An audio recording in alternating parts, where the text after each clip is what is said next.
The Philippines Department of Tourism just signed Alex Eala to a partnership tied to a $91 billion industry, and women's tennis hasn't looked the same since. This isn't just a sponsorship announcement, it's a market recalculation.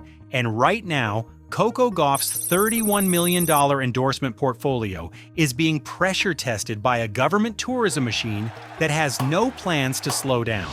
Well, it's not my first huge match. I think it's definitely going to be a tough one. Coco is an amazing player and playing at home, so I'm expecting a big crowd to rally behind her just because she's amazing. To really understand what the Department of Tourism's Love the Philippines campaign means, not in press releases, but in actual dollars and market strategy, you have to start where most coverage stops: the financial data. Going into 2024, Alexandra Eala's total career prize money sat at around $455,000, solid for a player still finding her footing on the WTA Tour. Then 2025 happened. In a single season, Eala collected $907,777 across 27 tournaments. That pushed her career total to $1,363,685, a near 300% jump in 12 months. And 2026 picked up right where 2025 left off. At the WTA 1000 event in Dubai, Eala earned 5.7 million pesos, roughly $100,000, along with 215 WTA ranking points, all from a single quarterfinal run. Then at Indian Wells, her round of 16 performance added another 6.3 million pesos on top of that. And that's when the Department of Tourism made its move. Because what Undersecretary Cristina Garcia Frasco and the DOT identified wasn't just prize money, it was demographic leverage. The Love the Philippines initiative, which replaced the long-standing "It's More Fun in the Philippines" slogan, is anchored to a tourism sector worth over $91 billion to the national economy, a sector that accounts for 23% of national employment. In that framework, Alexandra Eala isn't simply an athlete. Eala is infrastructure. If I'm not mistaken, I think that some of you guys were cheering for me, so I appreciate it a lot. And I hope you guys enjoy the next match. But thank you for cheering for me for now. But the numbers only tell part of it. At the 2026 Australian Open, tournament organizers recorded the largest ever crowd for a first Monday day session. Not the largest crowd of the tournament, not the largest for a Filipino athlete, the largest that session had ever seen. And officials attributed it directly to Alexandra Eala's presence and the reach she has among the Filipino diaspora. Novak Djokovic took notice. Djokovic described the resulting crowd congestion as a good problem, an acknowledgement that Eala's ability to mobilize a large, tennis-hungry nation makes her a genuine global asset for the sport. That same sentiment was echoed by Alex Pryor, the WTA's senior communications director, who described Eala as amazing on and off the court.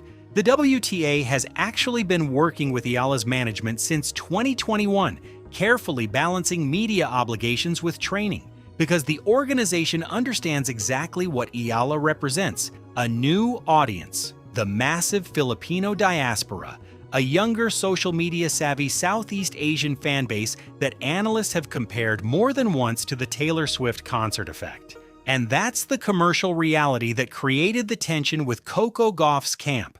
Not personal rivalry, not locker room drama, a structural shift, marketing spend pivoting toward a demographic that Gauff, despite $31 million in career earnings and deals with Rolex, New Balance, and Bose, simply doesn't command. The Alexmania phenomenon had its clearest proof point in January 2026, when the inaugural WTA 125 Philippine Women's Open was held at the refurbished Rizal Memorial Coliseum in Manila. Players came from 17 countries. The Department of Tourism pointed to the global sports travel market growing at a compound annual rate of 28% since 2020 as the economic rationale for building its strategy around Eala. It's like every other match, today I had to dig really deep. So I'm expecting that the next match I have to do even more, you know. So I'm ready, and I'm looking forward to it. And then came Dubai, and the story shifted into a completely different register. On February 19th, 2026, Alexandra Eala and Coco Gauff met in the quarterfinals. Gauff won the match 6-love, 6-2, dominant by any measure. But what happened in the on-court interview afterward told a different story about who held the room. Gauff stepped up to the microphone and delivered what many have since called one of the most strategically significant speeches of the 2026 WTA season. Her exact words, "I'd like to thank Alex for bringing a new demographic to the sport. I really appreciate it. I think it's great. I know sometimes it's tough when you're playing against a home crowd, but I think that it's great for the sport, so keep being enthusiastic and keep rooting for your player." Then Gauff presented Eala with a bouquet of flowers. Sit with that for a second. The player who just won 6-love, 6-2, the player with a $31 million commercial portfolio, publicly credited her opponent for transforming the atmosphere of professional tennis. That's not the behavior of someone who feels threatened. That's the behavior of an athlete who sees a structural market shift happening in real time and decides to step toward it rather than away from it. The contrarian read, and it's grounded entirely in what was documented, is this: Gauff's Dubai speech wasn't just good sportsmanship, it was market intelligence. Win or lose tomorrow, I think it's great for me to learn. Obviously, facing a player like Coco is, you know, something people like would kill to do. Yeah, thank you guys for all the support. Super happy to be playing with Alex, and hope you guys can keep supporting us. What happened next, though, no one could have scripted. On March 9th, 2026, at the Indian Wells Open third round, Eala and Gauff met again. Eala was leading 2-0 in the second set when Gauff was forced to retire. Gauff described the sensation in her arm as being on fire. The match ended, but not the way either player wanted. Eala's response was immediate and unambiguous. Eala called Gauff a role model and made clear she didn't want to win this way. Those are the documented words. Compare that to how sensationalist YouTube channels, outlets like Smashly and USA News Sports Update, running titles like Envy Erupts and Sabalenka humiliated as Alex Eala sells out, framed the same moment. They called it a humiliation. The actual record shows a measured, respectful response from a player who had just earned a projected new career-high ranking of world number 28. The trajectory makes that clear on its own.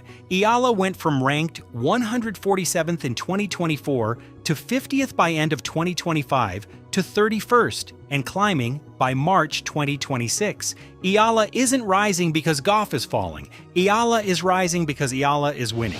Hi everybody, it's Alex and Coco here. Thank you so much for all the support that you've been giving us this week, and hopefully in our next match, a lot of you will come out.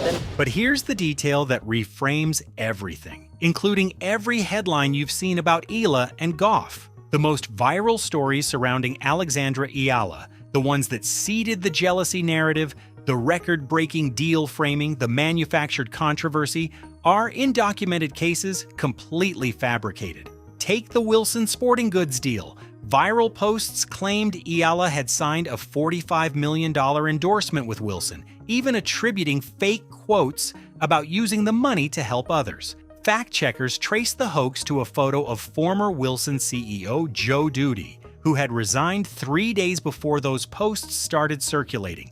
The reality? Eala remains under contract with Babolat using the Pure Aero 2023 racket. Then there was the story from September 2025 claiming Eala had donated her entire $15.9 million in prize money and sponsorships to the Onward Home homeless shelter following a typhoon. The post racked up over 200,000 Facebook likes. The problem? Eala's total career earnings at that point were approximately $1.36 million. The $15.9 million figure exceeded what she had actually earned by a factor of more than 10. And Onward Home, as it turns out, is a housing program, not a physical shelter. So what does this misinformation ecosystem actually tell us? Not that Coco Gauff is jealous, not that some record deal has flipped the hierarchy of sports marketing overnight. What it tells us is that Alexandra Eala's cultural footprint, the Alexmania phenomenon the WTA identified, that Novak Djokovic acknowledged, that the Department of Tourism is now building national strategy around, has grown large enough to sustain a parallel economy of fabricated content. That is the real market signal. Because the DOT's partnership with Eala, real, documented, and tied to the Love the Philippines campaign, doesn't exist in a vacuum. Undersecretary Cristina Garcia Frasco has never hidden the fact that the campaign has faced criticism, a 49 million peso budget, and the controversial use of stock footage prompted public calls for more transparency around how brand ambassadors like Eala are actually utilized. Senator Lauren Legarda has been direct about it. Promotional efforts built around high-profile athletes need to be matched by real infrastructure upgrades, specifically in air connectivity and airport night rating for priority destinations like Siargao and Busuanga. At the same time, National Academy for Sports Executive Director Francis Carlos Kiko Diaz has laid out a specific ambition: replicate the Rafael Nadal Academy model, where Eala currently trains in Manacor, Spain, domestically. The NAS, established in 2020 under Republic Act No. 11,470, is using Eala explicitly as the benchmark for what becomes possible when Filipino athletic talent has access to world-class resources. Some observers, though, are asking harder questions. They warn that the obsession with Eala's individual success risks obscuring the systemic problems that still plague grassroots sports funding, DOT accountability, and a media landscape where a fabricated $45 million sponsorship generates more engagement than the actual documented achievements of a player ranked in the top 31 in the world. As of mid-March 2026, Alexandra Eala holds a career-high ranking of world number 31, projected to reach number 28 after Indian Wells. Career earnings have crossed $1.36 million. Eala broke Australian Open attendance records, drew players from 17 countries to the Rizal Memorial Coliseum, and earned more ranking points in the first quarter of 2026 than most players accumulate in a full season. Coco Gauff, for the record, gave Eala flowers and publicly thanked her for transforming the sport's demographic reach. The Department of Tourism has anchored its brand to a $91 billion economic engine. Senator Legarda is demanding infrastructure accountability. Kiko Diaz is building toward an academy that can develop the next Eala without sending her to Spain first. So here's the question the data raises and leaves wide open.